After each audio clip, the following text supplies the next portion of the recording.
1 Coríntios, capítulo 9.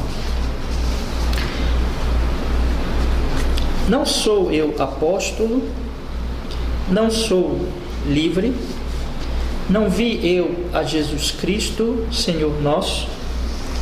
Não sois vós a minha obra no Senhor? Se eu não sou apóstolo para os outros, ao menos o sou para vós, porque vós sois o selo do meu apostolado no Senhor. Esta é a minha defesa para com os que me condenam. Não temos nós direito de comer e beber? Não temos nós direito de levar conosco uma esposa crente, como também os demais apóstolos e os irmãos do Senhor e Cefas? Ou só eu e Barnabé não temos direito de deixar de trabalhar? Quem jamais milita à sua própria custa? Quem planta a vinha e não come do seu fruto? Ou quem apacenta o gado e não se alimenta do leite do gado? Digo eu isto segundo os homens, ou não diz a lei também o mesmo? Porque na lei de Moisés está escrito: não matarás a boca ao boi que trilha o grão. Porventura tem Deus cuidado dos bois? Ou não diz certamente por nós? Certamente que por nós está escrito: porque o que lavra deve lavrar com esperança, e o que debulha deve debulhar com esperança de ser participante. Se nós vos semeamos as coisas espirituais, será muito que de vós recolhamos as carnais. Se outros participam deste poder sobre vós, por que não? E mais justamente nós. Mas nós não usamos deste direito. Antes suportamos tudo para não pormos impedimento algum ao Evangelho de Cristo. Não sabeis vós que os que administram o que é sagrado comem do que é do templo? E que os que de contínuo estão junto ao altar participam do altar? Assim ordenou também o Senhor aos que anunciam o Evangelho, que vivam do Evangelho. Amém. Vamos orar, irmãos, pedir que Deus nos abençoe. Senhor nosso Deus, nos perdoe qualquer pecado de nossa alma em Cristo Jesus, seu Filho. Nos conceda nesta manhã a direção do Espírito Santo neste estudo, nesta aula, para que nós compreendamos as coisas conforme a sua vontade, o seu ensino, a sua escritura, Senhor, e sejamos grandemente edificados e fortalecidos. Esta congregação seja grandemente abençoada. Também os irmãos que vão ouvir, as pessoas que vão ouvir depois na internet. Em nome de Jesus, seu nome seja louvado, Pai, em Cristo. Nós oramos assim e nós agradecemos, Pai. Amém e amém. Pode sentar, meus irmãos, pode sentar.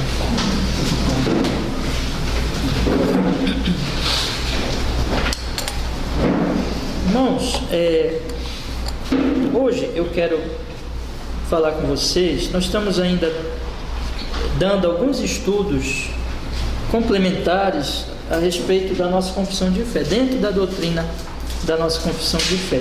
Vários estudos nós já demos ao longo desses anos, na verdade, desde 2017 para cá, né? E fomos intercalando com o estudo das próprias doutrinas da confissão, mas nós já completamos, e o que nós estamos fazendo agora é dar mais alguns estudos que eu julgo necessário para o bem da congregação, dos irmãos que estão entrando na congregação, para o ensino, para a compreensão dessas verdades, né? Então nós já falamos de vários assuntos aqui, e estamos completando já essa série, graças a Deus, né? Para receber os irmãos. Mas eu tenho ainda alguns estudos, alguns temas para falar com vocês antes de receber os irmãos, né? Ainda tenho outras coisas para falar, mas a gente vai falando depois com a continuidade aí da escola bíblica, assim por diante, né? Ao longo Deus nos dê vida, graça ao longo desse ano, dos próximos anos ainda, se Deus quiser. Mas esses estudos, então, eles são necessários, irmãos, para a formação, para doutrinária da congregação. Como eu tenho dito, vocês são aquilo que eu estou assim investindo para uma futura igreja, né? Para que os irmãos, sendo a base dessa igreja, possam ajudar os outros também. E essas compreensões aqui são muito importantes. Então hoje nós vamos falar, irmãos, sobre a manutenção da igreja, sobre a questão material, uma questão material mesmo, né? Sobre como Deus, o Senhor nosso Deus, nas Escrituras Sagradas, Ele ensina, Ele prescreve, estabelece mesmo a forma como a igreja deve ser mantida materialmente, né?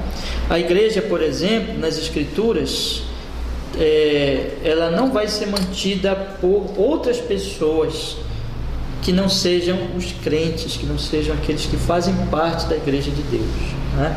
Então ela não vai ser mantida, por exemplo, pelo governo ou por outro tipo de associação fora daquele grupo realmente dos fiéis, mas pelos próprios fiéis. Então a Bíblia ela não nos deixa assim, sem direção, sem compreensão sobre esse assunto muito importante, não é?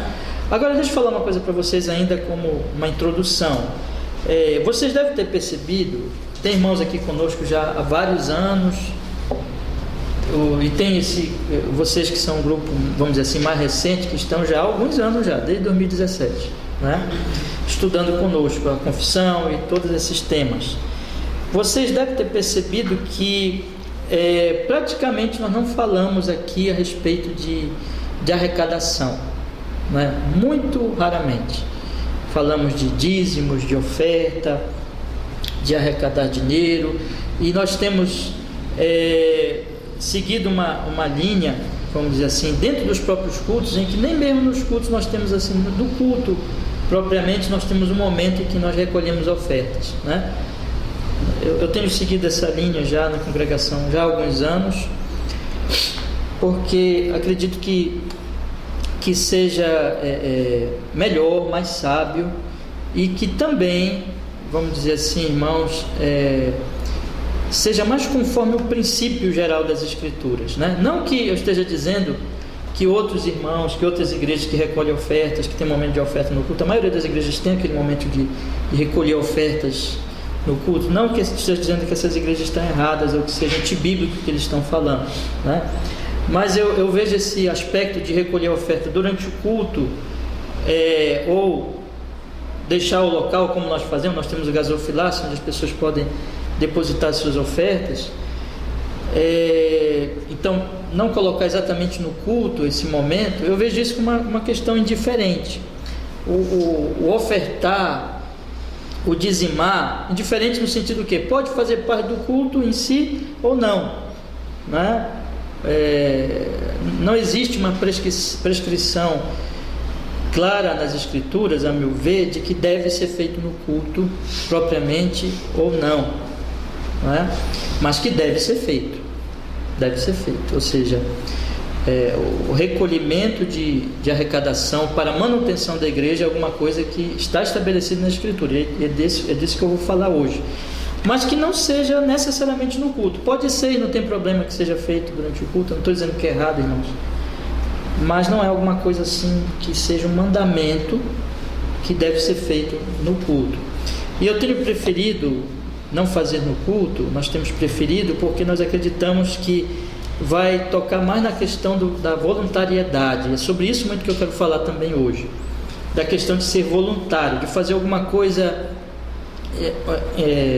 doar para a igreja, ajudar a igreja de Deus, daquilo que o Senhor tem nos dado, de forma muito voluntária, muito sem nenhuma pressão, absolutamente sem nenhuma pressão, mas realmente como uma obra do Espírito Santo, como por amor a Deus, por amor à igreja, por amor ao reino, por amor também àqueles que precisam ouvir o Evangelho, assim por diante. É que a pessoa deve fazer isso sem nenhum constrangimento, né? Eu entendo, irmãos, que o recolhimento durante os cultos, apesar de não ser errado nem pecado, não estou dizendo isso, mas pode em certa circunstância constranger alguém a doar o que não quer doar, né?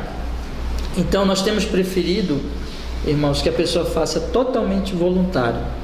Nós não queremos de maneira nenhuma constranger ou obrigar as pessoas a doar. E também por isso nós não vivemos falando em dízimo e oferta, né?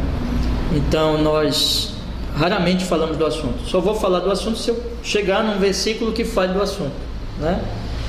Expondo as escrituras, ou como hoje, que é um tema nós precisamos falar, evidentemente, em algum momento. Então hoje, dentro de uma série de preparação para novos membros, sempre nós vamos falar do assunto, porque os novos membros, os candidatos a novos membros, precisam saber como a igreja sobrevive, né? E como a igreja deve ser mantida. Então é claro que tem que ser falado nisso, mas não é um assunto que eu penso que deve ser continuamente falado, e não tem que ser deixado de ser falado. Todo culto tem que ser falado, porque meus irmãos, infelizmente esse é um assunto muito abusado. Nós sabemos disso nesses tempos, né? É um assunto onde certas falsas igrejas, falsos ministros, falsos pastores, na verdade são falsos profetas, usando de alguns textos das escrituras, eles se aproveitando da boa fé das pessoas, e às vezes nem tão boa fé assim. Às vezes as pessoas também têm interesse naquelas mentiras que eles pregam, que eles ensinam, né? Mas se aproveitando da fé do povo, eles manipulam as consciências e tiram o dinheiro das pessoas propriamente, né? De fato, e eles, portanto, é um assunto para eles primordial falar em dízimo e oferta. Chega a ser o mais importante assunto. De fato, para essa gente é mais importante que tudo, porque eles são avarentos, são falsos profetas, são enganadores, não têm um verdadeiro interesse espiritual nas pessoas, mas por mais até que eles se enganem dizendo que tem, mas de fato o interesse deles é financeiro. E isso sempre foi assim, desde o Antigo Testamento. Desde o Antigo Testamento tinha falso profeta, ganancioso. No Novo Testamento também vão aparecer ali em casos, em Atos dos Apóstolos, e os apóstolos prevenindo a igreja para que não caiam nessa mentira dos gananciosos. Então nós vamos ter sempre esse tipo de coisa na história, no mundo, e na história da igreja cristã, no cristianismo, né? De que falsos cristãos, falsos pastores, eles se aproveitam da fé das pessoas para enriquecer, para se dar bem financeiramente, e assim por diante. Então nós temos isso, irmãos, e nós temos, assim, na verdade, dois extremos, né? Que nós devemos evitar. Um extremo é falar todo o tempo nesse assunto e considerar e querer sempre impor às pessoas que deem e constranger as pessoas. Outro extremo é achar que doar é errado, é pecaminoso, e qualquer referência à doação seja pecaminosa. São dois extremos que nós temos que evitar. Então vou repetir isso aqui. Primeiro é considerar que nós temos que falar sempre desse assunto e constranger as pessoas a doar, e doar cada vez mais, né? Isso aí não é bíblico. Mas um outro extremo é, não vamos falar nisso e nem vamos tratar do assunto, porque a Escritura fala do assunto e existem necessidades reais a serem supridas, e a igreja não tem como se manter sem o suprimento dessas necessidades. Não tem como, meus irmãos. Isso desde o tempo do Antigo Testamento, como também no Novo Testamento, e a palavra de Deus deixa isso bem claro. Então eu queria deixar essas palavras aqui introdutórias, irmãos, para que nós já começássemos a pensar a respeito dessa questão da manutenção. Então o que eu quero fazer hoje? O que eu quero fazer hoje é trazer para os irmãos, como sempre nós temos procurado fazer, com a graça de Deus, pela misericórdia de Deus, a iluminação do seu Espírito Santo, nós trazermos o ensino bíblico sobre o assunto, irmãos. O que a Escritura ela fala sobre a questão da manutenção da igreja, da obra de Deus, para a proclamação do Evangelho? O que a Escritura ensina? A Escritura ensina sobre isso, tanto no Antigo Testamento como no Novo Testamento. E nós temos que nos ater às Escrituras Sagradas, né? E o que eu vou fazer hoje, irmãos, na verdade, é um ensinamento em que eu vou usar tanto essa exposição agora com os irmãos, como também eu vou usar um texto. São 2 capítulos de um texto do pastor Paul Walsh, que eu achei bem interessante, sobre o assunto manutenção, a questão dos dízimos e ofertas. É um discipulado, é um texto de discipulado, onde ele aborda em 2 capítulos e coloca versículos das Escrituras para as pessoas completarem, né, e pensarem e escreverem aquilo que a Escritura, para que elas venham aprender a entender o assunto juntamente com as Escrituras Sagradas. E eu queria ter trazido hoje, mas não consegui, né? É um texto são 2 capítulos, dá mais 9 páginas, eu acho, né? E não consegui, mas eu vou trazer na semana que vem. E o que eu quero pedir aos irmãos é o seguinte: que vocês peguem esse texto e preencham, leiam nas Escrituras, procurem entender. Eu não vou cobrar isso de vocês, mas que você faça para que você possa entender, né? E se tiver alguma dúvida, aí vocês vêm comigo a respeito desse assunto, tá? Mas hoje, então, eu vou fazer essa exposição que eu creio que já vai ajudar os irmãos, tirar muitas dúvidas dos irmãos sobre este assunto. Mas esse texto eu quero muito que vocês usem. Na verdade, não é nem tanto um texto, é uma espécie assim ele usa os versículos bíblicos para que a própria pessoa leia as Escrituras e veja nas Escrituras o que a Bíblia ensina sobre o assunto, né? Então, nós vamos usar esses dois métodos, vamos dizer, a exposição e essa tarefa que eu vou dar para os irmãos semana que vem. Eu queria trazer hoje, mas não deu. Mas semana que vem eu trago, se Deus quiser. Então, como é que nós vamos abordar o assunto hoje, irmãos? Eu vou primeiro falar sobre a manutenção da igreja. Eu vou abordar alguns tópicos aqui que eu já queria passar para vocês. Primeiro eu vou falar da necessidade da manutenção da igreja. Nós temos que pelas Escrituras, mostrar aos irmãos que há uma necessidade de se manter a igreja, né? Sem a manutenção a igreja não sobrevive, em termos materiais mesmo, né? Então é necessária a manutenção da igreja. Segundo, meus irmãos, eu quero falar sobre o meio de manutenção da igreja de Deus. O que a Escritura ela nos mostra como meio de exatamente manter a igreja de Deus materialmente, manter as igrejas locais materialmente, né? E na verdade são 3 pontos, na verdade. O último ponto é a conclusão. Na verdade são 2 pontos, né? Eu vou mostrar a necessidade dessa manutenção e o meio dessa manutenção, e vou chegar a uma conclusão com os irmãos, né? Dessa nossa aula, nosso estudo nesta manhã. Só que sobre esse meio eu vou falar da questão do dízimo e das ofertas. O que a Bíblia fala sobre o dízimo? E esse é um assunto muito importante, porque alguns de nossos irmãos hoje, bons irmãos que nós respeitamos, mas eles vão combater o dízimo, vão dizer que o dízimo não é bíblico. Olha, não é que não seja bíblico, mas eles vão dizer que, especialmente assim, que o dízimo não é para nós hoje da Nova Aliança, que é alguma coisa que foi apenas para o Antigo Testamento e que não diz respeito a nós.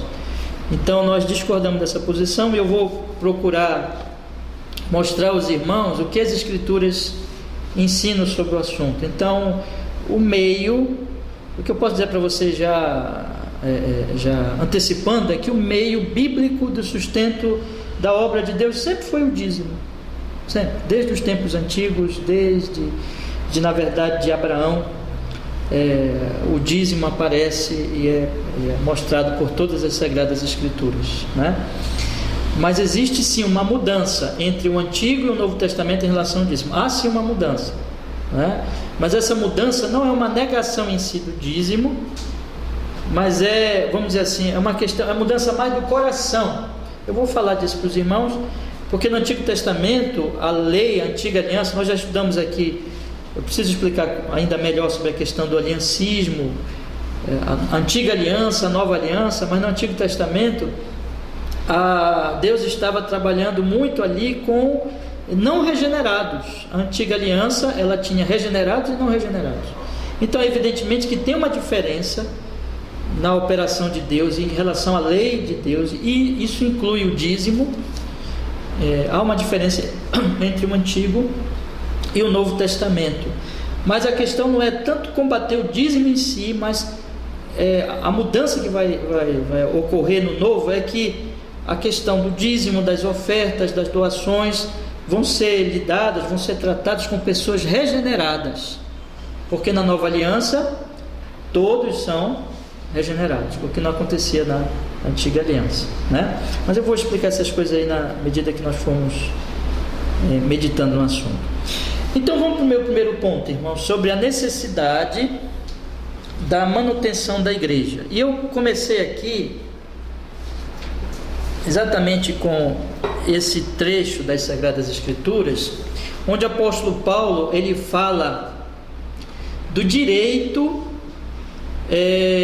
dos apóstolos e dos evangelistas, dos missionários, e podemos dizer assim também dos pastores, não é? De todos os obreiros que estão no ministério, estão dedicados ao ministério da palavra.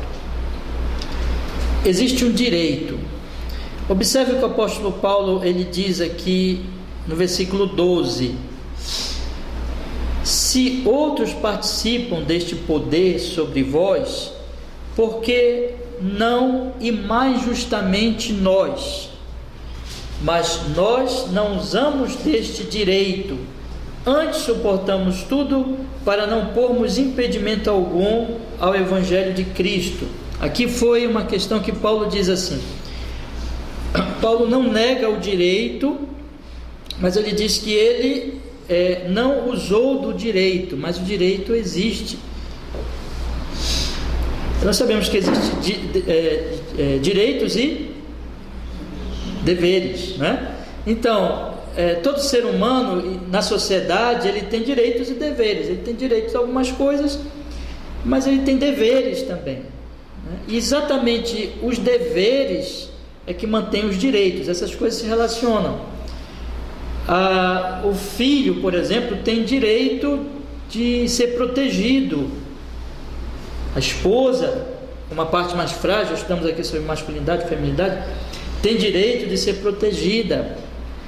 E de quem é o dever? No caso do filho, dos pais.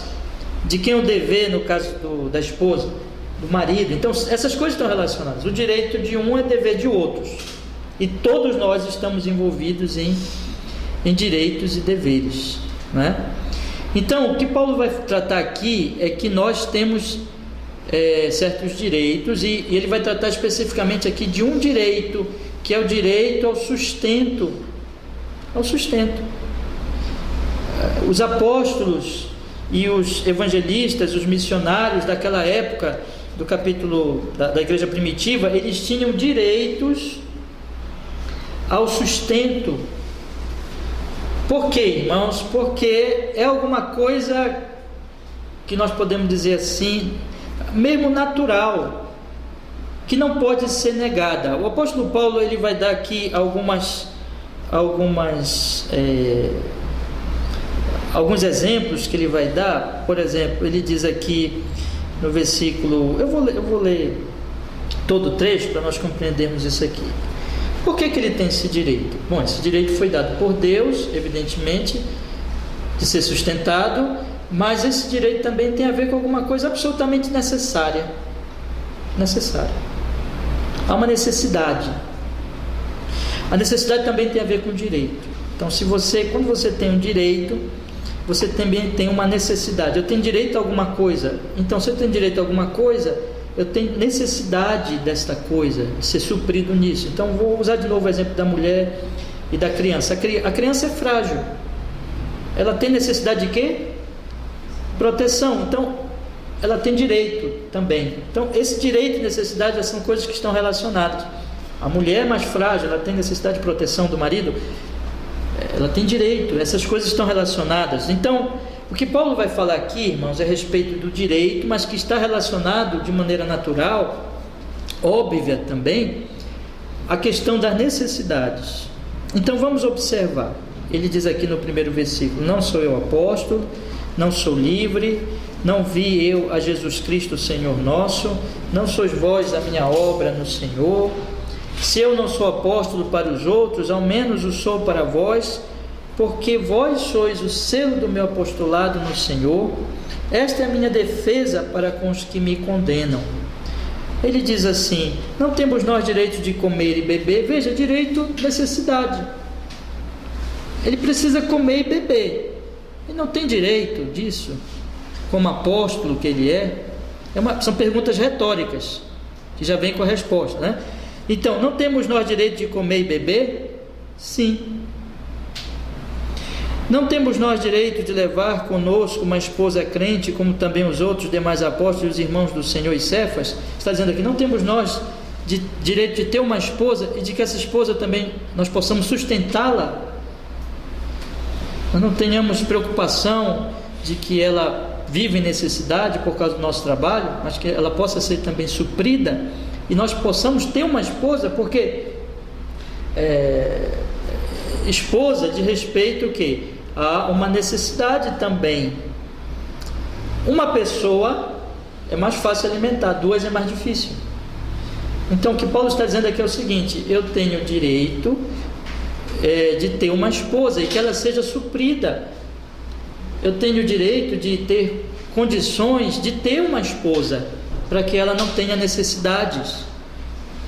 Bom, se um homem não pode ter uma esposa no ministério, por exemplo, o ministério está tão difícil que ele não possa nem ter uma esposa. Então, o que Paulo está dizendo aqui, isso não deve ser assim. Mas como deve ser? Que ele tenha condições de ter a sua esposa, ela seja suprida. Então, essas coisas que ele está falando, certo? Vamos continuar lendo. 1 Coríntios 9, verso 5, né, que eu vou ler de novo. Não temos nós direito de levar conosco uma esposa crente, como também os demais apóstolos e os irmãos do Senhor? Ou só eu e Barnabé não temos direito de deixar de trabalhar? Ele fala aqui de vários direitos, certo, irmãos? Observe, qual é o direito que ele tem? Direito de comer e beber, versículo 4. Direito de ter uma esposa, versículo 5. Direito de deixar de trabalhar, versículo 6. Percebe? Vou repetir isso aqui. Direito de comer e beber, direito de ter uma esposa, direito de deixar de trabalhar. Ele está falando dos direitos apostólicos, ou dos direitos de todo ministro do Evangelho. O ministro do Evangelho tem o direito de comer e beber, tem o direito de ter uma esposa, tem o direito de deixar de trabalhar. Quer dizer que ele vai ser um desocupado? Não, deixar de trabalhar no sentido do quê? De que ele vai trabalhar apenas no ministério, que ele vai dedicar integralmente ao ministério da palavra. E eu digo para os irmãos, é sumamente necessário que todos os pastores possam se dedicar integralmente ao ministério da palavra para exercer bem esse ministério, que é um trabalho muito grande, muito difícil, muito pesado.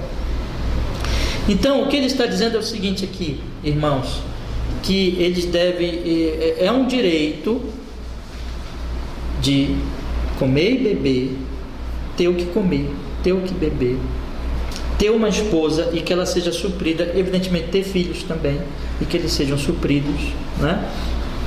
E o direito também de não ter que se preocupar com algum outro trabalho para que essas necessidades sejam supridas, mas que ele possa se dedicar integralmente ao ministério da palavra, da pregação do Evangelho.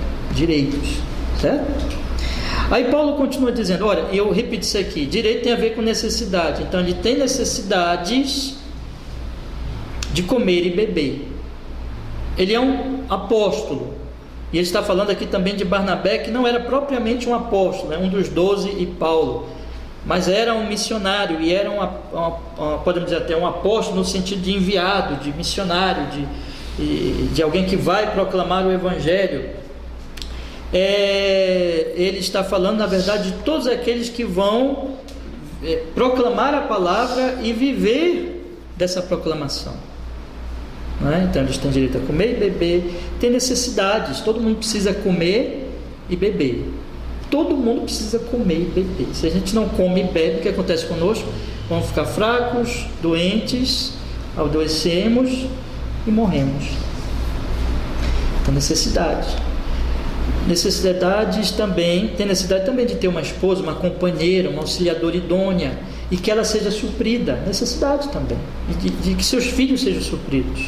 necessidade de não precisar se ocupar com trabalhos externos que vão atrapalhar o seu ministério, mas de poder se dedicar amplamente, totalmente, integralmente ao ministério da palavra. Então são necessidades e, portanto, eles têm direitos a de que essas necessidades sejam supridas, não é? Paulo continua dizendo aqui no versículo 7, ele vai fazer algumas comparações entre quem planta e entre também quem vai para uma guerra. Ele diz assim: quem jamais milita a sua própria custa? Quem planta a vinha e não come do seu fruto? Quem apacenta o gado e não se alimenta do leite do gado? É óbvio que quem vai militar não vai à sua própria custa, mas vai sustentado por quem o envia. Quem planta, come do que planta e tem direito. Quem apacenta o gado tem direito de se alimentar do leite. Ele está trabalhando. Então veja que há aqui novamente questão do direito. Quem trabalha tem direito a viver do seu trabalho. Basicamente é isso. Quem trabalha tem direito a viver do seu trabalho. E para isso existe o trabalho. O trabalho, entre outras coisas, o que ele é, irmãos? Ele é um serviço, é para a honra de Deus, para o servir ao próximo, e é também um meio de vida, de que como eu vou me manter. Lembra quando Paulo diz que quem não trabalha não coma? Então o meio de eu me manter é trabalhando. Você quer comer, quer beber, quer ter as coisas? Trabalhe, não é? Então trabalho, quem trabalha tem direitos a receber o seu salário, a participar da produção do seu trabalho. O texto continua dizendo, e aí ele vai não só para a questão natural mesmo, que é óbvia, que está na sociedade, que faz parte da própria natureza das coisas e do correr das coisas, mas ele vai falar no versículo 9, porque na lei de Moisés está escrito. Ele vai dizer, na lei está escrito, a lei estabelece: não atarás a boca ao boi que trilha o grão. Está na lei. Deixa o animalzinho comer do seu próprio trabalho. Aí ele diz assim: porventura tem Deus cuidado de bois? Ou não diz certamente por nós? Certamente que por nós está escrito, porque o que lavra deve lavrar em esperança, e o que debulha deve debulhar com esperança de ser participante. Então ele está dizendo aqui, meus irmãos, que Deus não está falando de bois de fato. De fato está falando também de boi, evidentemente, que Deus cuida dos animais, direitos dos animais inclusive, né? Mas Deus está tratando principalmente dos homens, está apontando para as necessidades humanas, e que os homens devem ser supridos no seu trabalho. Todo trabalhador é digno do seu salário. Ele diz no versículo 11: se nós vos semeamos as coisas espirituais, será muito que de vós recolhamos as carnais. Aqui ele está falando do valor maior, dizendo, comparando com o valor menor. O que é mais valioso, o espiritual ou o material? Por exemplo, meus irmãos, eu estou falando com vocês nesta manhã, e eu estou tratando da palavra de Deus. A palavra de Deus é espiritual, é a verdade de Deus, é espiritual. Mas tem a questão material também, né? Vocês estão me vendo, eu tenho corpo, eu sou feito de carne e osso, vocês também. Eu tenho uma roupa, vocês estão todos vestidinhos aí, nós estamos num lugar material. Mas vai chegar um momento que tudo isso vai acabar. Eu vou morrer, você vai morrer, nós vamos voltar ao pó. Essas cadeiras aí vão ficar velhas, desaparecer, vai quebrar. Essa casa vai chegar um momento que ela vai ficar tão velha, né? A gente espero que não estejamos mais aqui, né? Aliás, a gente quer reformar essa casa, né? Mas, por exemplo, se essa casa fosse deixada... Aliás, nós pegamos essa casa bastante assim, né? Bastante abandonada e se estragando. Se uma casa for abandonada, ela vai se estragando, vai se acabando. Tudo vai se acabando. Tudo vai ficando velho. Tudo precisa de reforma, de cuidado. O material, ele se destrói. Então, você pode tirar o valor das coisas pela duração. O mundo passa com tudo que as pessoas desejam, diz João na sua carta.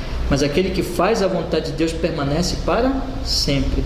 Passará o céu e a terra, mas a minha palavra não passará.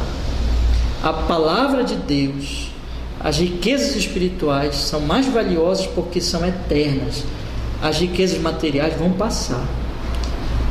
A nossa juventude, a nossa beleza, a nossa riqueza, os nossos bens, tudo vai passar. Eu até coloquei uma vez uma frasezinha assim, de um texto que eu fiz, tirei de um texto que eu fiz para os jovens, em que eu coloquei assim: jovem, um dia você não terá mais a beleza, mais ou menos assim, né? Não terá mais a beleza, não terá mais o vigor, não terá mais a juventude, mas o Senhor Jesus continuará sendo uma rocha para aquele que nele confia. Então existem valores espirituais, e Paulo faz uma comparação aqui.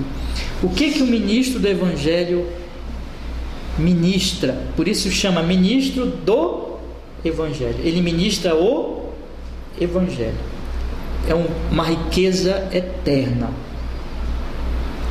Ele dedica a vida dele a estudar e a ministrar essa riqueza eterna.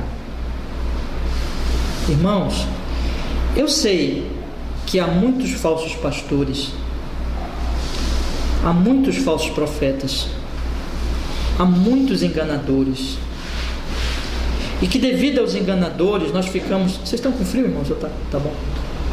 Tá bom? Desculpa. Devido aos enganadores, nós ficamos assim...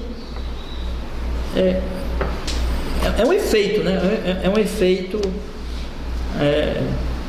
normal. Por exemplo, a questão da... Diga. Estão com frio? Então... Tá. Eu vou só então... Vou colocar para oscilar, que eu acho que melhora então um pouquinho. Tá? Aí ele vai oscilando. Não vou diminuir, senão os calorentos vão reclamar também. Eu sou um deles. Assim, irmãos... Vou colocar para oscilar e vai melhorando um pouquinho. Mas parece na política, né? Parece na política. É tanta decepção. É tanta decepção que a gente olha assim e diz assim: né? Não quero mais saber de política. Ninguém presta. Será que é assim? Não é assim. Porque tem os bons e tem os maus. Tem os que estão realmente querendo fazer alguma coisa, e tem aqueles que não estão. Todo lugar é assim, né? Então, no ministério da palavra, irmãos, nós temos que ter muito cuidado, porque nós podemos enquadrar todos os ministros, os pastores, como avarentos, que estão pensando só em dinheiro e tudo. Eu sei que vocês não pensam mais assim, mas é sempre importante dizer isso. Nós temos que saber fazer a diferença. Existem ministros fiéis, e o ministro fiel, ele não pensa em dinheiro, porque se ele pensasse em dinheiro, ele ia fazer outra coisa, né? Porque eu digo para os irmãos, é muito raro um ministro fiel, ele, por exemplo, ficar rico. Em certas circunstâncias, numa nação, por exemplo, nos Estados Unidos, tem pastores muito bem de vida, isso aí pode acontecer, mas no geral, irmãos, um ministro do Evangelho não vai ficar rico, né? Então, mas o verdadeiro ministro do Evangelho não faz as coisas por dinheiro. Ele ministra e ele estuda e ele prega porque ele sabe que ele já tem a maior riqueza de todas. De graça recebeste, de graças dai. Ele não cobra para fazer isso, não é uma cobrança, não é um negócio, não é? Então, por exemplo, se você faz alguma coisa, você faz alguma coisa aqui, você vende, você cobra, e é justo, não é? Mas o ministro não faz isso. Ele dá de graça, ele não cobra. E deve ser assim. Todavia, apesar de que isso é verdade, mas existem o que, irmãos? Necessidades. E esse é o ponto que eu quero chamar a atenção de meus irmãos. Existem necessidades que devem ser supridas, ainda que o ministro do Evangelho não esteja visando dinheiro e não esteja cobrando para pregar. E quando... Nós até conversamos aqui na quinta-feira, não foi? A gente ficou conversando aqui sobre esse assunto de se alguém convida um pastor para pregar num lugar, ele deve cobrar. Eu disse para os irmãos, não, ninguém cobra para pregar, não é? Agora, existem necessidades que devem ser supridas para o pastor ir para outra cidade, e tantas necessidades que existem, e que as igrejas então vão suprir essas necessidades. Existem necessidades, irmãos, e por causa dessas necessidades reais, que não dá para dizer assim, não existe, existem necessidades reais, tem que ser suprida essas necessidades. E aqui o que Paulo está falando, voltando para o texto, mais o assunto do texto aqui, para o ponto do texto aqui, se o ministro, ele ministra, como ministro, né, valores espirituais, não pode recolher os carnais. Olha o que Paulo diz no versículo 11: se nós vos semeamos as coisas espirituais, será muito que de vós recolhamos as carnais? Qual é a resposta?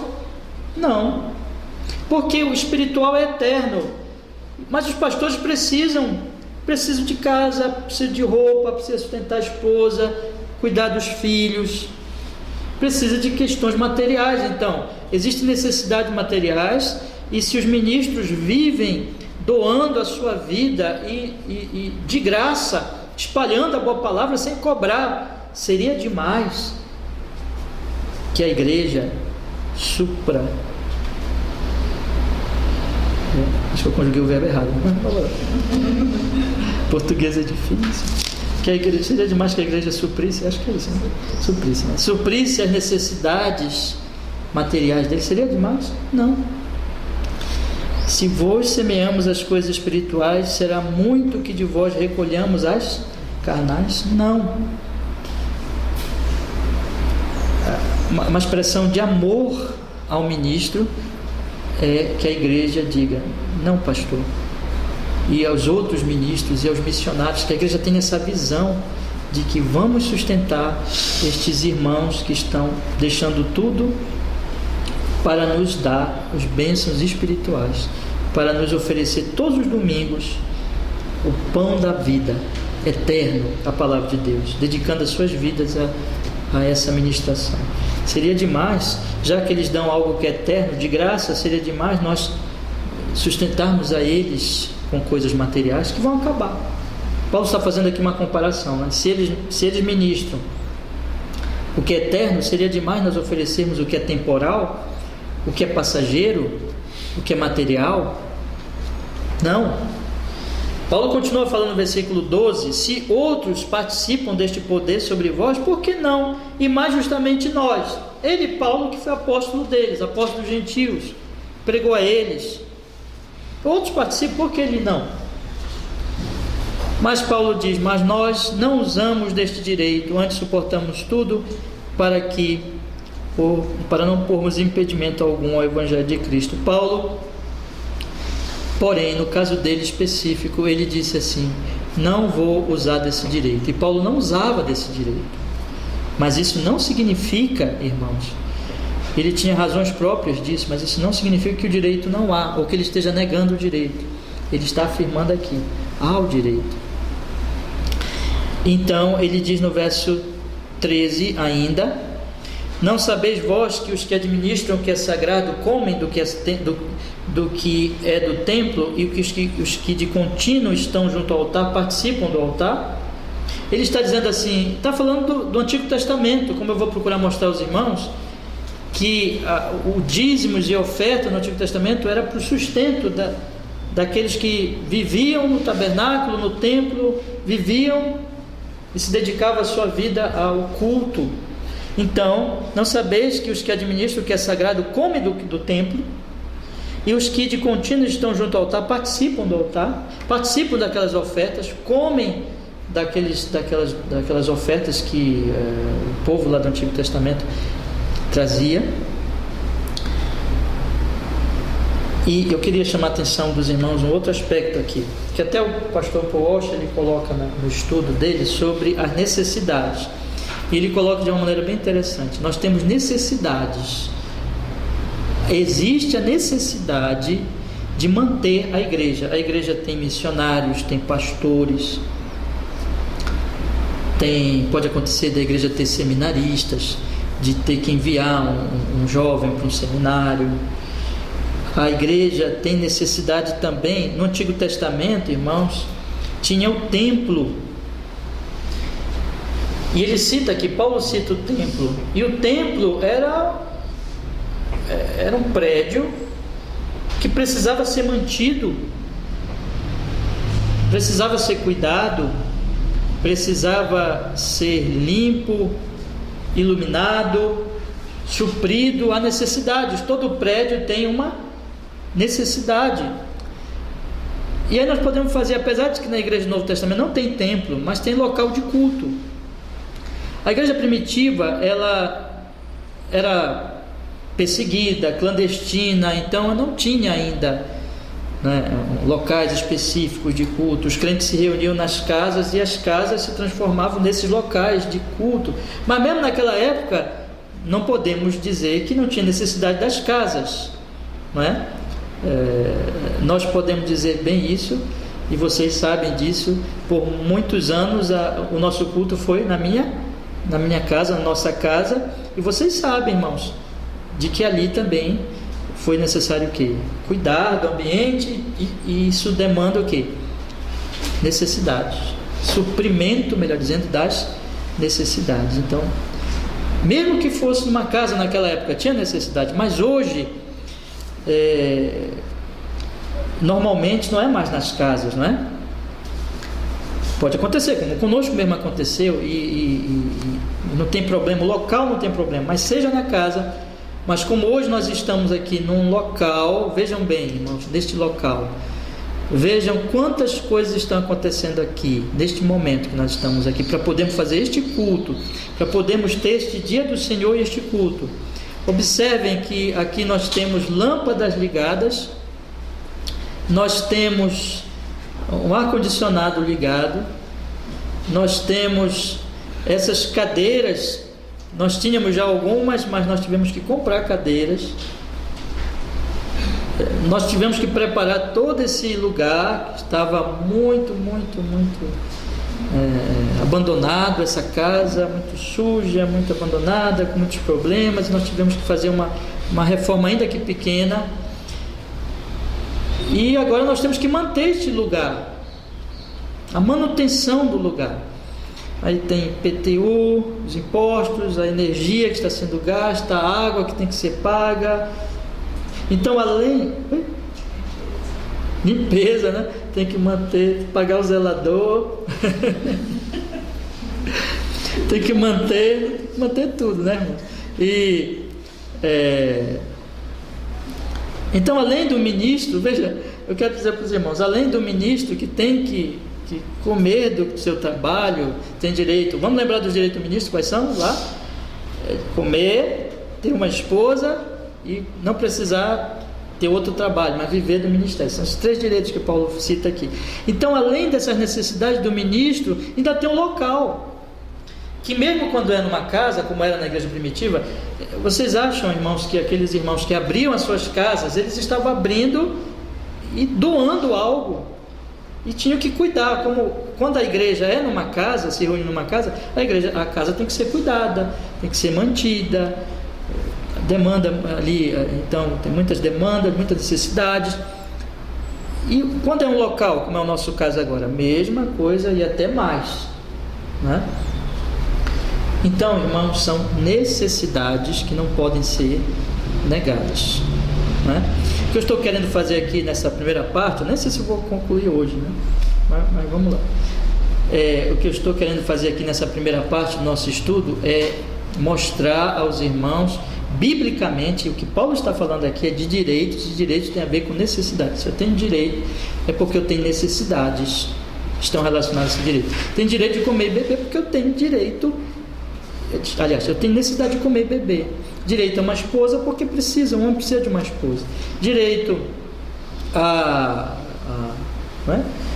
não precisar trabalhar porque o trabalho extra vai atrapalhar a ministração do evangelho, vai tirar o tempo do pastor, o tempo de estudo, o tempo de dedicação e assim por diante. Mas ainda tem a necessidade do local. Paulo fala aqui do templo, então ainda tem a necessidade do local. O local tem que ser mantido. Então, meus irmãos, não tem como escapar disso. A igreja é espiritual, o trabalho é espiritual, a obra é espiritual, mas a questão não quer dizer que não temos aspectos materiais, físicos. Nós somos seres materiais. Deus não nega a parte material. Nós somos corpo e espírito. Nós temos necessidades, e a igreja também tem um aspecto material.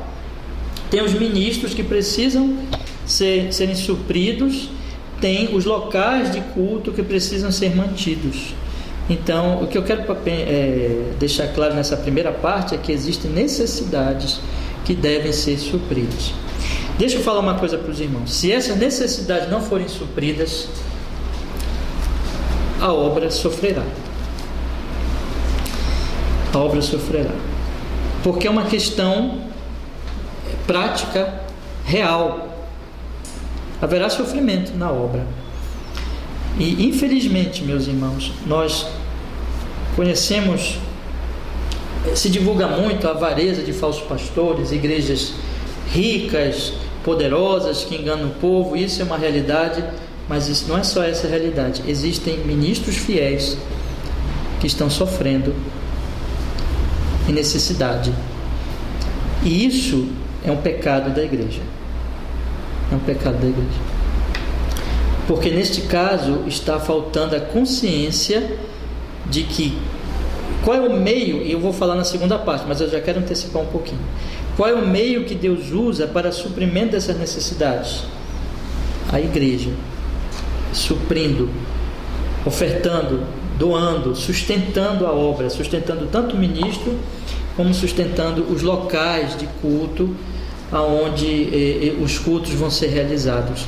Então está tendo uma falha, está tendo um egoísmo, está tendo um fechar a mão, restringir os recursos, e isso não é evangélico. Quando eu digo não é evangélico, eu não estou me referindo aos evangélicos modernos, mas eu estou me referindo ao evangelho. Isso não é do evangelho, isso não faz parte do evangelho. O evangelho é doação, o evangelho é amor voluntário, sem nenhum constrangimento.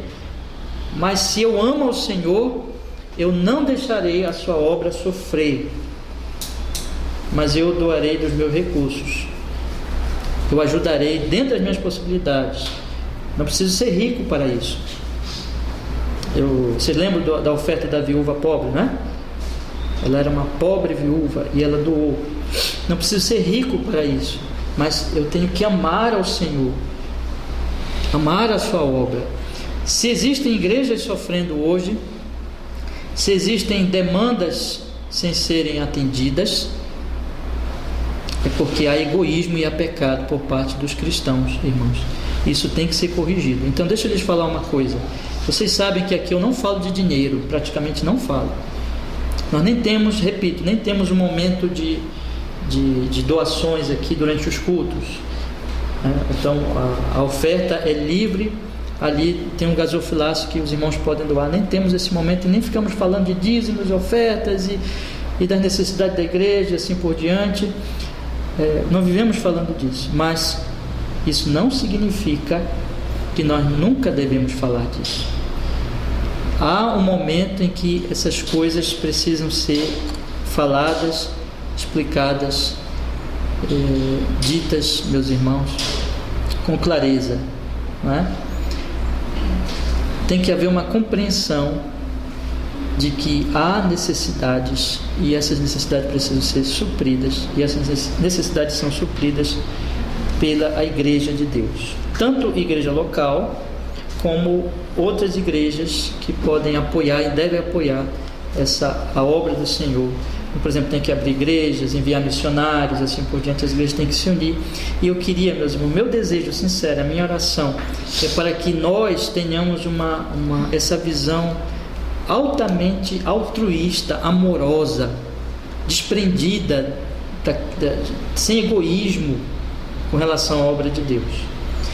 Nós repudiamos todos aqueles que usam a questão das ofertas para manipular o povo, para roubar o povo. Esses homens são terríveis. Mas em nome disso nós também não podemos negar que há necessidades e fechar nossa mão e dizer assim: porque existem os avarentos e os falsos, eu não vou ajudar mais ninguém. Porque isso é outro extremo, e é o extremo pecaminoso. Eu não devo... O que a Bíblia fala? Eu queria ainda nesse ponto dizer o seguinte, irmãos. Vou ler aqui 1 João, por favor. 2 João, segunda cartinha de João.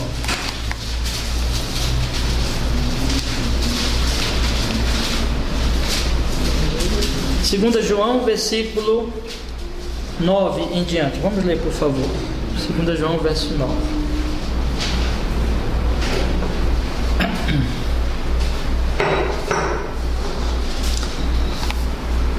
Veja o que a palavra de Deus diz: todo aquele que prevarica e não persevera na doutrina de Cristo e não tem a Deus... Olha, deixa eu ler direito. Todo aquele que prevarica e não persevera na doutrina de Cristo não tem a Deus. É 2 João, versículo 9. Vou ler de novo. Todo aquele que prevarica e não persevera na doutrina de Cristo não tem a Deus. Quem persevera na doutrina de Cristo, esse tem tanto ao Pai como ao Filho. Veja que ele está dizendo assim: tem os falsos profetas, tem os falsos pregadores, tem os que negam a Cristo, que João chama na outra carta dele, na primeira, de anticristos. Mas veja o que ele diz: quando eu souber de alguém que é falso ministro, falso pregador, o que eu devo fazer com ele, com relação aos meus recursos? Meus recursos. Para os irmãos entenderem o contexto, quando chegava um missionário numa cidade, ele não tinha onde ficar, porque aquela cidade era nova e ele tinha que se hospedar em algum lugar. Onde é que ele se hospedava? Na casa dos irmãos. Quando os irmãos abrem a porta para um missionário, eles estão abrindo e doando o seu recurso, a sua casa, o seu alimento, a sua comida, seu quarto, né? Sua cama. Eles estão oferecendo para aquele pastor, para aquele missionário, assim por diante. Estão ofertando. Vamos lembrar lá de 1 Coríntios 9. Paulo diz que isso é certo, lembrando 1 Coríntios 9, se um ministro é fiel, nós devemos ajudá-lo, nós devemos mesmo hospedá-lo, se ele chegar no local, for enviado por uma igreja, a igreja, os irmãos do local devem ajudá-lo, apoiá-lo, porque ele está ali pregando o Evangelho, pregando a palavra. Isso é correto, é bom e é justo. Mas se ele for falso, eu queria que vocês pensassem nisso. Se ele for falso ministro, vamos ler o 9 e o 10 juntos, por favor. Olha o 9: todo aquele que prevarica e não persevera na doutrina de Cristo não tem a Deus. Quem persevera na doutrina de Cristo, esse tem tanto ao Pai como ao Filho. Agora olha o que ele diz no 10: se alguém vem ter convosco e não traz esta doutrina, olha aí, irmãos, não o recebais em casa, nem tampouco o saudeis, porque quem o saúda tem parte nas suas mais obras. Irmãos, não receba em casa e nem o considerem como irmão, porque não é. Porque se você o considera como irmão, saúda como irmão, e se você recebe-o na sua casa, você está apoiando aquilo. Então o que nós podemos dizer? Que nós não devemos dar uma oferta, um centavo para esses falsos ministros. Não devemos contribuir nada para eles, mas nós devemos contribuir com os verdadeiros ministros. Nós temos que fazer essa diferença. Nós não vamos ajudar a falsa mensagem, quem nega a Cristo, mas nós vamos ajudar quem proclama Cristo. Qual seria o erro? Porque existem os falsos, eu não ajudo mais ninguém. Eu não quero mais saber, isso aí todos são falsos, porque nem todos são falsos. Mas nós devemos ajudar as verdadeiras igrejas, os verdadeiros ministros, aqueles que genuinamente proclamam e ensinam o Evangelho. Esse é um princípio da Escritura. Então, meus irmãos, resumindo essa primeira parte, existem necessidades claras. Quais são as necessidades? Vamos recapitular. Do próprio ministro, do próprio evangelista, missionário, que ele precisa ser suprido, tem direito a comer, tem direito a ter a sua esposa, tem direito a não ter que trabalhar, fazer outros serviços, segundo o que Paulo diz em 1 Coríntios 9. Tem necessidade dos locais do culto, os locais do culto precisam ser mantidos, precisam ser cuidados, precisam ser supridos. No Antigo Testamento era o templo, não temos mais templo hoje, mas tem ou casa dos irmãos, ou locais próprios das igrejas locais, e esses locais têm que ser cuidados, mantidos.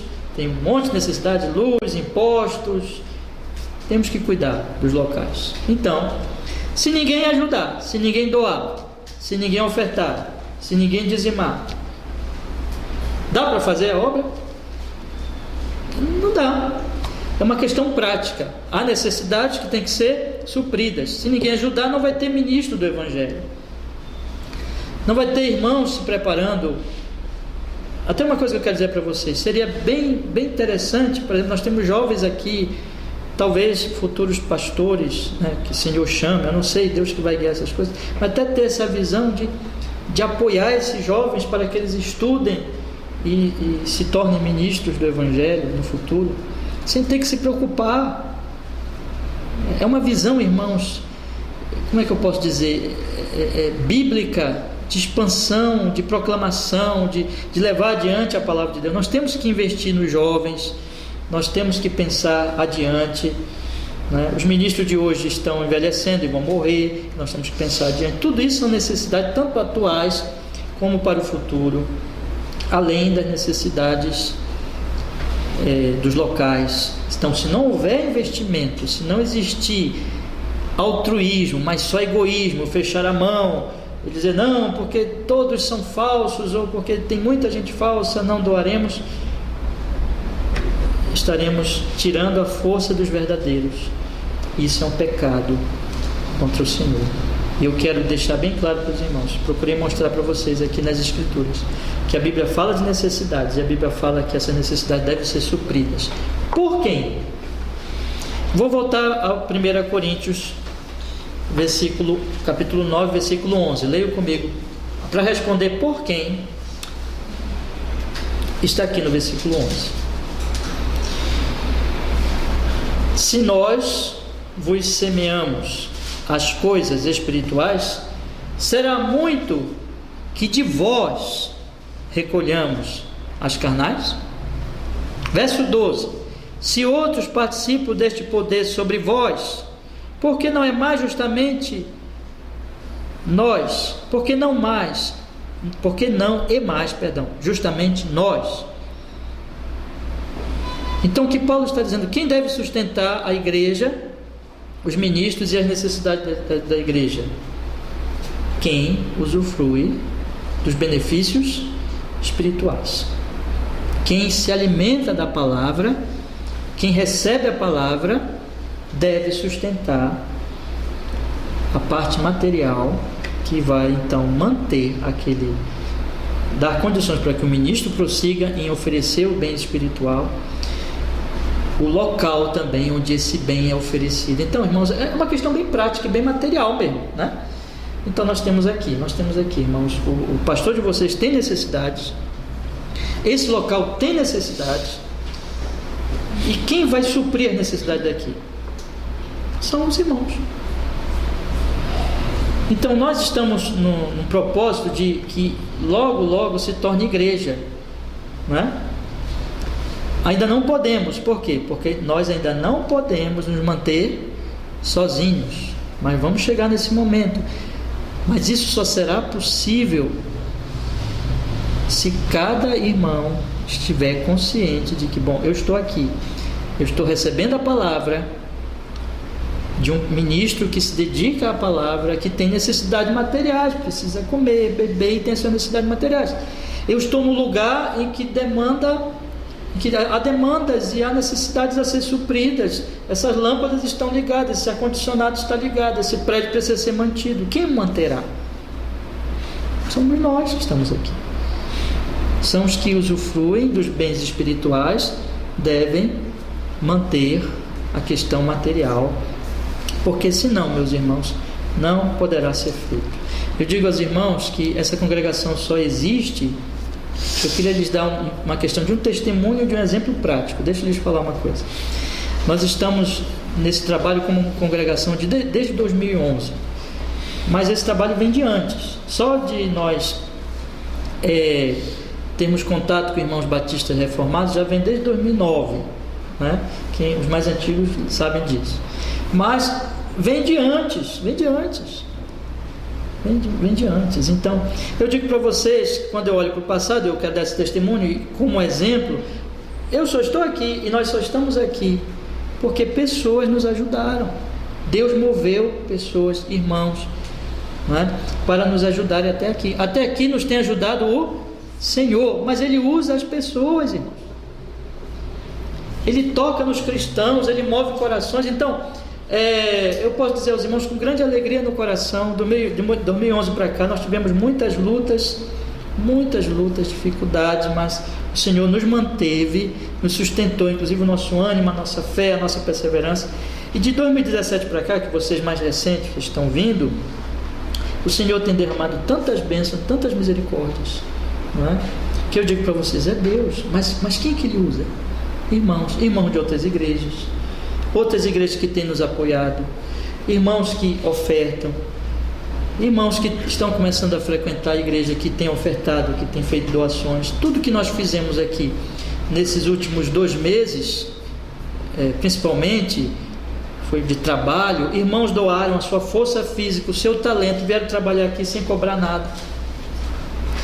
Outros doaram materialmente, dinheiro mesmo. Então, tudo isso só é possível porque é Deus que faz, mas o Senhor faz através do seu povo, da sua igreja, movendo irmãos, tanto no talento, no trabalho, como também na doação de recursos, irmãos. E é assim, sempre. As necessidades materiais, elas serão mantidas pelo povo de Deus, pela igreja de Deus, voluntariamente.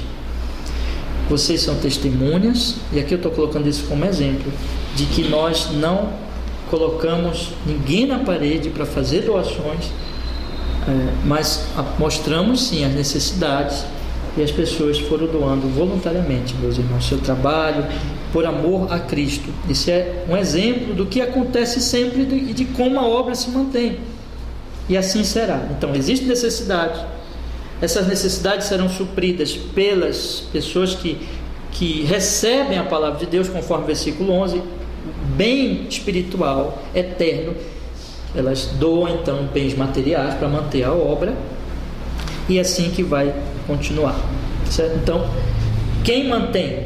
Quem recebe, ou quem já recebe em outro lugar, mas quer que pessoas ouçam naquele local mais distante, como tem acontecido conosco, e como eu penso que nós poderemos fazer no futuro, abrir igrejas aqui em Belém, outras regiões do Pará e até fora do país, quem sabe enviar missionários.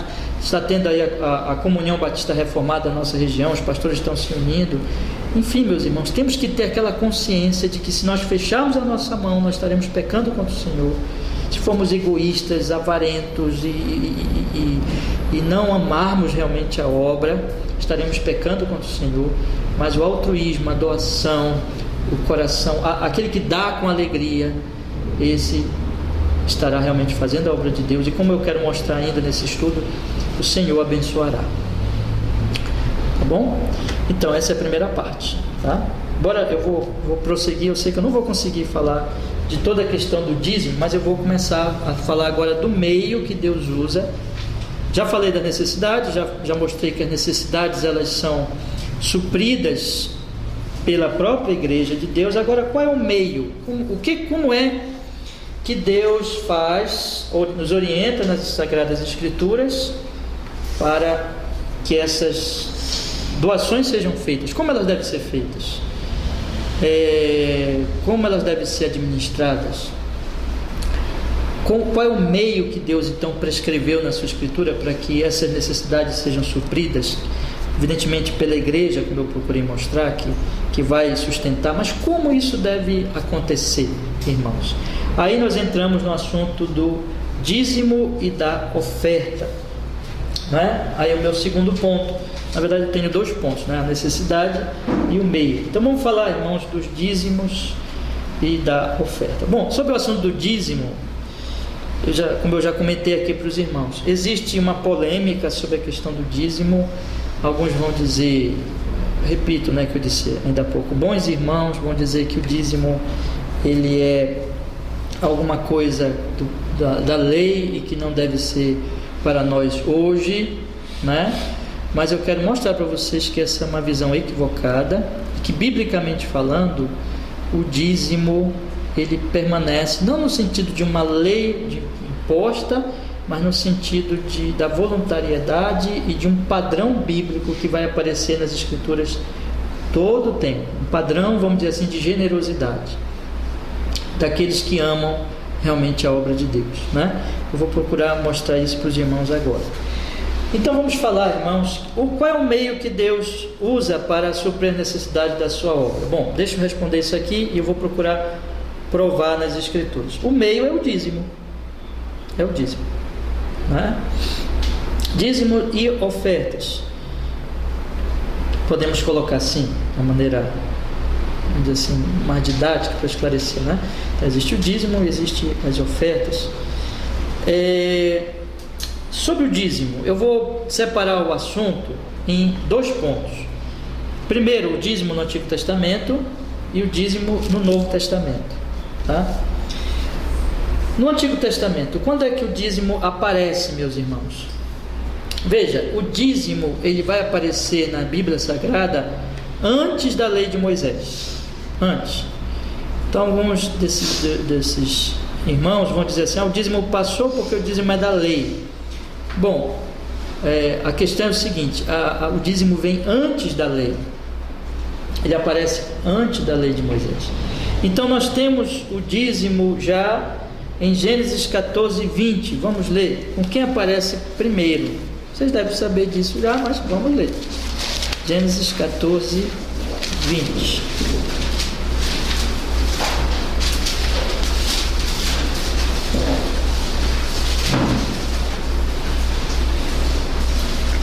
Vamos ler desde o verso 18, para pegarmos bem o contexto. Verso 18. Diz assim a Sagrada Escritura. Gênesis capítulo 14, verso 18. E Melquisedeque, rei de Salém, trouxe pão e vinho, e era este sacerdote do Deus Altíssimo, e abençoou e disse: bendito seja Abraão pelo Deus Altíssimo, possuidor dos céus e da terra. Parece aqui, vamos ler o 20 também. E bendito seja o Deus Altíssimo que entregou os teus inimigos nas tuas mãos, e Abraão deu-lhe o dízimo de tudo. Observe que este Melquisedeque era rei de Salém. Ele é um tipo de Cristo, segundo Hebreus. Ele é, portanto, um profeta, aliás, um sacerdote, a Bíblia diz claramente, do Deus Altíssimo. E a palavra diz aqui que ele abençoou Abraão, dizendo: bendito seja Abraão chamava ainda Abrão, pelo Deus Altíssimo, o possuidor dos céus e da terra. E bendito seja o Deus Altíssimo, louvado seja o Deus Altíssimo que entregou os teus inimigos nas tuas mãos. Então ele abençoa Abraão em nome de Deus, como sacerdote do Deus Altíssimo, e ele louva a Deus. E a resposta de Abraão foi dar-lhe o dízimo. Dízimo de quê, irmãos? Primeiro vamos falar do que é o dízimo. O dízimo é a 10ª parte de todo o ganho de uma pessoa. Então a pessoa... o dízimo não existia também, que dá essa informação aos irmãos, não existia só em Israel, também existia em nações em volta. Vai encontrar a questão do dízimo no Egito, na Mesopotâmia, assim por diante. Mas o dízimo, então, ele era a 10ª parte dos ganhos de uma pessoa. Então você divide tudo que se ganha, tira em 10, e essa 10ª parte é o dízimo. Esse dízimo, então, ele é doado a quem? Ao sacerdote. Observe que aqui a palavra de Deus deixa bem claro no versículo 20 que bendito seja, aliás, no versículo 19, perdão, irmão, no versículo 18, que Melquisedeque era rei, mas não era só rei, era sacerdote de Deus Altíssimo. Então ele era um ministro, ele era alguém que servia a Deus e que abençoava as pessoas em nome de Deus. Então ele inclusive é um tipo de Cristo, como eu falei aos irmãos. Então este homem, irmãos, ele recebe de Abraão, ele abençoa Abraão, e ele recebe de Abraão o dízimo. Dízimo de quê? Daqui a pouco eu vou falar aos irmãos que o dízimo era, como eu falei, o dízimo era dos ganhos. A lei vai prescrever, por exemplo, o dízimo dos frutos, o dízimo dos animais. Era uma sociedade agrícola, né? Então aquilo que eles conseguiam de riquezas, tirava a 10ª e era doado para o sacerdote, para o templo, para o tabernáculo e assim por diante. Aqui não tinha nada disso ainda, não tinha a lei de Moisés, ainda não tinha um tabernáculo, nada disso, mas teve esse homem aqui, um sacerdote, e Abraão dá a ele o dízimo. De quê? Dos despojos da guerra. Ele tinha vindo da onde? Vocês lembram, né? Da guerra. Então aquilo que ele conseguiu da guerra, 10% ele dá para Melquisedeque. Irmãos, por que Abraão dá o dízimo a este homem? Observe que esse homem é um tipo de Cristo, segundo Hebreus. Observe que esse homem, ele abençoa Abraão, portanto ele está numa posição superior a Abraão, segundo Hebreus também. E observe então que Abraão dá a ele o dízimo com uma forma o quê? De culto, de gratidão a Deus. Portanto, a doação do dízimo nas escrituras inteiras vão aparecer o seguinte: é uma expressão de culto, de amor e de gratidão ao Senhor Deus. Sempre que a palavra de Deus vai falar então da questão de ofertas, de dízimos, de contribuição financeira, material mesmo, a Bíblia ela vai tratar disso como um culto, como uma expressão de gratidão a Deus. Deus dá, Deus abençoa, e eu, em gratidão a Deus, eu então ofereço o dízimo. Veja, quem deu a vitória na guerra? Abraão? Deus. Quem deu aqueles despojos da guerra para ele? Deus. Quem enviou Melquisedeque? Deus. De quem Melquisedeque era sacerdote? De Deus. Melquisedeque abençoa Abraão em nome de Deus. Então o que Abraão faz? Em culto, em gratidão, dá o dízimo. Então o dízimo sempre é uma expressão de gratidão, de louvor, de adoração a Deus. Guarde isso, porque isso é muito importante. Depois na lei lá vai ficar mais estabelecido. Veja, irmãos, este exemplo de dízimo está antes da lei de Moisés. Não tem a ver com a lei de Moisés. Quando a pessoa diz assim, dízimo é da lei. Bom, dízimo é antes da lei de Moisés, já era uma coisa feita por Abraão. Abraão é o crente. Nós somos filhos espirituais de quem? De Abraão. Abraão é aquele com quem Deus fez aliança, prometeu descendente. Abraão é exemplo para nós. E Abraão, como um crente, como um homem que amava a Deus. Aliás, eu fico bem feliz quando essas coisas correspondem. Domingo nós estivemos aqui falando como Jesus disse que Abraão viu o seu dia e se alegrou. Abraão amava a Deus, amava a Cristo, amava esse Messias vindouro. Então Abraão amava o Senhor e não era avarento, não era egoísta, mas ele ofereceu com alegria o dízimo ao sacerdote do Senhor, como um culto, como gratidão a tudo que Deus tinha lhe dado, reconhecendo tudo que eu tenho vem do Senhor. Todos os meus bens, inclusive, vêm do Senhor que me sustenta, que me concede todas as coisas. Segundo exemplo, antes da lei, meus irmãos, vocês sabem também, mas vamos examinar, tenho certeza que vocês sabem, né? Vamos ver lá no capítulo 28, versículo 22. Capítulo 28, versículo 22.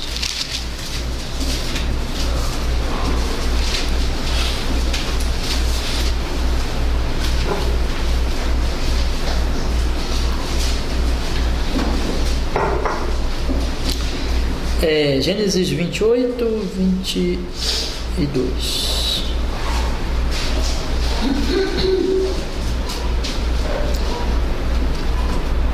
Vamos ler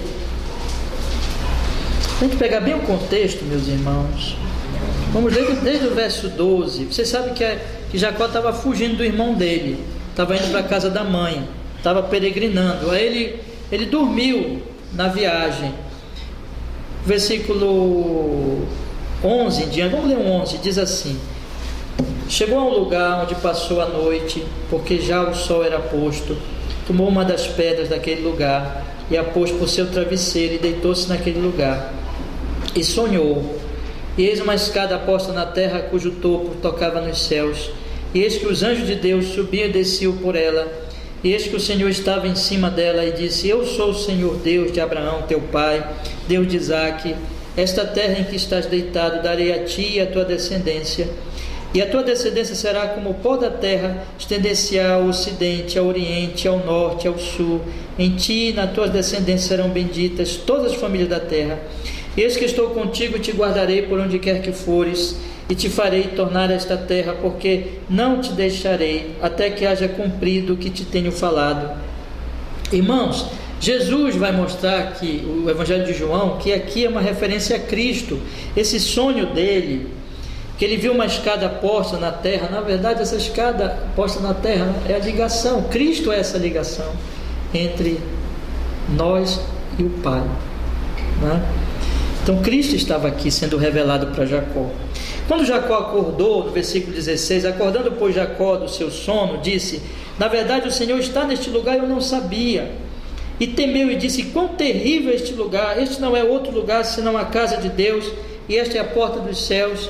Então levantou-se Jacó pela manhã de madrugada, tomou pedra que tinha posto por seu travesseiro e pôs por coluna, derramou azeite em cima dela e chamou o nome daquele lugar Betel. O nome porém daquela cidade antes era Luz.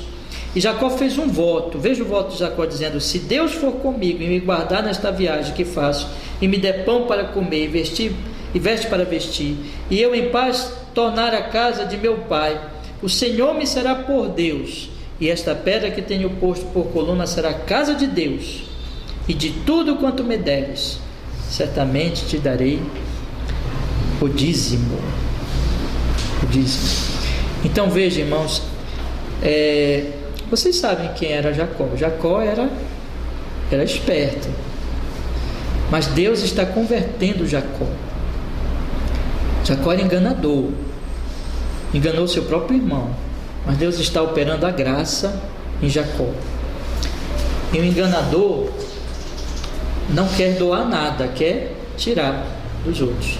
Mas aqui Jacó está sendo transformado. Deus se revelou a ele. Ele treme diante dessa revelação de Deus. Ele diz no versículo 17: e temeu, a Bíblia diz, e disse: quão terrível é este lugar. Toda vez que Deus se revela na Bíblia, os homens são humilhados, são quebrantados. É a graça de Deus. Esse homem conhece Deus, teve conhecimento de Deus, e ele faz um voto com Deus. Ele pede a proteção de Deus. Ele sabe que ele está em risco, ele sabe que ele deixou lá um irmão que quer matá-lo, ele sabe que a viagem é perigosa, ele sabe que ele está indo para um lugar sem saber o que vai acontecer, mas ele pede a bênção de Deus. Deus, na verdade, já tinha prometido a ele, que ia guardar aonde ele fosse. No versículo 15 diz: eis que estou contigo, te guardarei. Ele confia nisso, ele pede a proteção de Deus, e ele faz um voto. Ele diz: se em paz eu tornar a casa de meu pai, verso 21, o Senhor me será por Deus, e esta pedra que tenho posto por coluna será a casa de Deus, e de tudo quanto me deres, certamente te darei o dízimo. O que é isso, irmãos? Mais uma vez, como no caso de Abraão, é um culto a Deus, é uma gratidão a Deus, é um reconhecimento de que o Senhor é Deus. Então dízimo é gratidão, é um culto ao Senhor. Irmãos, observem um ponto aqui. Lá no capítulo 14, com Abraão, nós temos que Abraão dá para Melquisedeque. Aqui nós não temos para quem Jacó deu ou daria, né? E a Bíblia, ela não nos dá essa informação, nós não sabemos. Mas nós podemos dizer o seguinte: esse voto foi real, sincero, e foi um culto ao Senhor. Veja que Jacó já conhecia, podemos dizer assim, a doutrina do dízimo. Abraão já conhecia a doutrina do dízimo. Então, o dízimo vem dos patriarcas. O dízimo já era conhecido naqueles tempos, muito antes da lei de Moisés. Muito antes da lei de Moisés. E era um culto ao Senhor, Deus Todo-Poderoso, uma gratidão a Deus. Era normal para eles a doutrina e a verdade sobre o dízimo. Eu já quero antecipar, no entendimento deles, era o mínimo que se poderia doar para Deus, para a obra de Deus. O mínimo. Eles não pensavam em doar menos. Estão entendendo isso? Então, quando eles pensavam assim, quanto eu devo doar, ofertar daquilo que o Senhor tem me dado, não pode ser menos que o dízimo. Então, quando Abraão pensou, vou doar a Melquisedeque, vou oferecer dos despojos, quanto eu vou doar? Dividiu em 10 os despojos, e a 10ª parte ele doou para Melquisedeque. Quando Jacó faz esse voto com Deus, a mesma coisa. O que ele diz então? Tenho aqui, vou fazer um voto com Deus, quanto eu vou prometer que doarei a obra do Senhor? Não menos que o dízimo. Então o dízimo era o padrão de, vamos dizer assim, o mínimo que eles entendiam que deveriam doar como gratidão, como louvor a Deus, dos bens materiais, doar 10ª parte desses bens materiais. Era o mínimo. Ninguém pensava em doar menos. Eu já quero antecipar aqui, meus irmãos, quando você chega no Novo Testamento, o que você vê lá os cristãos doando menos que o dízimo? Vocês conhecem, né? Atos dos Apóstolos, os exemplos que nós temos lá de doação. Quanto eles doavam? Na verdade era tudo. No Novo Testamento não vai diminuir, vai aumentar as doações. Porque no Novo Testamento tudo é assim, tudo é mais glorioso, tudo é mais generoso, tudo é mais cheio de generosidade, de amor. O Novo Testamento, o Antigo Testamento é tipo, o Novo Testamento é o cumprimento da promessa. Então você vai ver, tudo é mais glorioso no Novo Testamento. A generosidade é maior, as expressões de generosidade são maiores. Mas eu vou chegar lá. Mas o que eu quero dizer para os irmãos é o seguinte, é que o mínimo que se doava por todas as Escrituras, em termos de uma doação sistemática, contínua, comprometida, era o 10%, era o dízimo. Quem quer eliminar o dízimo hoje, quer eliminar este mínimo que vai aparecer por todas as Escrituras. Vamos ficar com quem é que vai definir o que é o mínimo? Eu queria que você já pensasse nisso. Se nós tirarmos o dízimo e dizermos, dízimo não importa, cada um doa o que quer, quem vai estabelecer o que quer? É o homem. Mas a Bíblia não deixa as coisas assim, meus irmãos. A Bíblia estabelece o dízimo como o mínimo em que deve ser doado. Isso vai aparecer nestes exemplos antes da lei e por toda a Escritura Sagrada. Já são 10h30, eu vou só introduzir aqui a questão da lei de Moisés, e semana que vem a gente continua, tá bom? Tá? Eu vou só fazer a introdução, aí semana que vem nós vamos continuar a tratar na lei de Moisés sobre a questão do dízimo. Então, irmãos, eu procurei mostrar para vocês que são 2 exemplos aqui nas Escrituras, antes da lei, Abraão e Jacó. E esses exemplos, eles são apoiados no Novo Testamento, né? Tanto Cristo cita aqui a questão da escada, né? No Novo Testamento, que vai aparecer aqui, e o escritor aos Hebreus cita o dízimo de Abraão doando a Melquisedeque como uma prova de que Melquisedeque é um tipo de Cristo. Então esses 2 exemplos, eles têm referência no Novo Testamento, tá? em relação à obra de Deus, à obra da graça, à obra de Cristo. Essas coisas estão relacionadas. Bom, mas e na lei? Eu vou só introduzir hoje e a semana que vem nós vamos continuar.